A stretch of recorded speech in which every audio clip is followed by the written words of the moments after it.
Hello மக்களே, இன்றைக்கி நம்ம என்ன செய்ய போகிறோம்னு பார்த்தீங்கன்னா சுரக்காய் பொரியல். அது எப்படி செய்கிறதுன்னு பார்த்துடலாமா? அதுக்கு முன்னாடி சுரக்காய் நம்ம வாரத்துக்கு ஒரு முறை எடுத்துக்கிறதுனால நமக்கு சிறுநீரக கோளாறு சரியாகும், உடல் சூடு குறையும், சர்க்கரை அளவு குறையும். அதை எப்படி செய்கிறதுன்னு பார்த்துடலாமா? வாங்க நம்ம வீடியோக்குள்ளே போகலாம். ஒரு வடை சட்டி வச்சுக்கிங்க. வடை சட்டியிலேருந்து இப்போ கல்லெண்ணெய் கொஞ்சம் ஊற்றிக்கலாம்.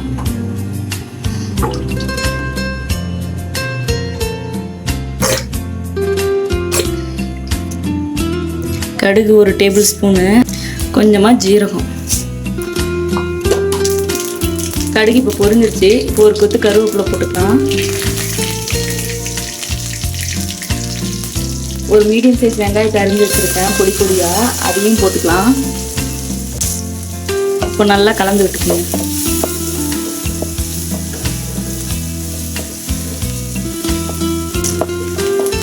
இப்போ வெங்காயம் நல்லா வதங்கிடுச்சு. இப்போ நம்ம தக்காளி ஒரு 2 அரிஞ்சு வச்சுருக்கோம், அதை போட்டுக்கலாம். சுரக்காய் பொரியலுக்கு தக்காளி அதிகம் போடக்கூடாது, ஆனால் போடாமையும் இருக்கக்கூடாது. அதுதான் டேஸ்ட்டே எடுத்து கொடுக்கும். இப்போ தக்காளி வெங்காயம் வதங்கிறதுக்கு மஞ்சத்தூளும் உப்பு போட்டுக்கலாம். மஞ்சத்தூள் 1/2 டேபிள் ஸ்பூன். உப்பு இப்போ கொஞ்சம் போட்டுக்குங்க, அப்புறம் வேணால் பார்த்துட்டு போட்டுக்கலாம். இப்போ நல்லா கலந்து விட்டுக்குங்க.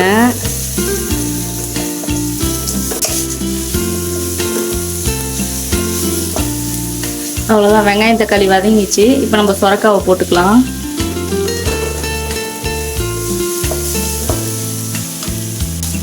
இப்போ வரமிளகா நான் ஃபர்ஸ்ட்லேயே போட மறந்துட்டேன், அதனால் இப்போ போட்டுக்குங்க.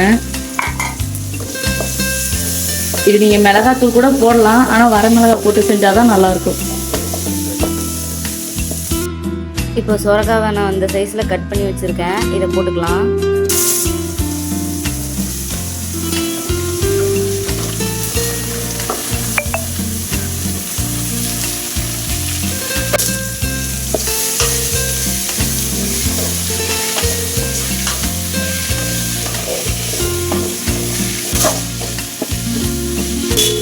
சுரக்காவே கொஞ்சம் தண்ணி விடும், பத்தல அப்புறம் நாம் கொஞ்சம் ஊற்றிக்கலாம்.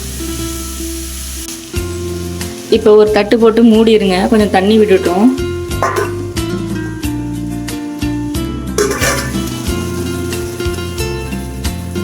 இப்போ பாருங்க, சுரக்காய் நல்லா தண்ணி விட்டுருச்சு.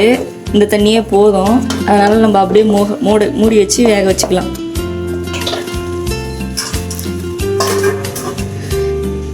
தண்ணி இதுக்கு மேலே ஊற்றாதீங்க, ஆவிலே வெந்தால் தான் சுரக்காய் நல்லாயிருக்கும். சுரக்காய் வெந்துருச்சான்னு பார்க்கலாம்.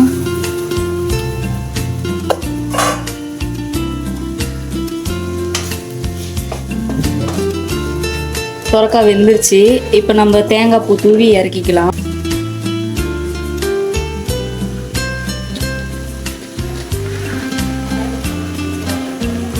உங்கள் வீட்டில் சுரக்காய் பொரியலே யாரும் சாப்பிட மாட்டாங்கன்னா கூட இப்படி செஞ்சு கொடுத்து பாருங்கள், இன்னும் வேணும்னு சொல்லிட்டு கேட்பாங்க. அவ்வளோதான், கடைசியாக கொத்தமல்லி தூவி இறக்கிடுங்க. இதை பிடிச்சிருந்தா லைக் பண்ணுங்கள். இதை நீங்களும் உங்கள் வீட்டில் செஞ்சு பாருங்கள்.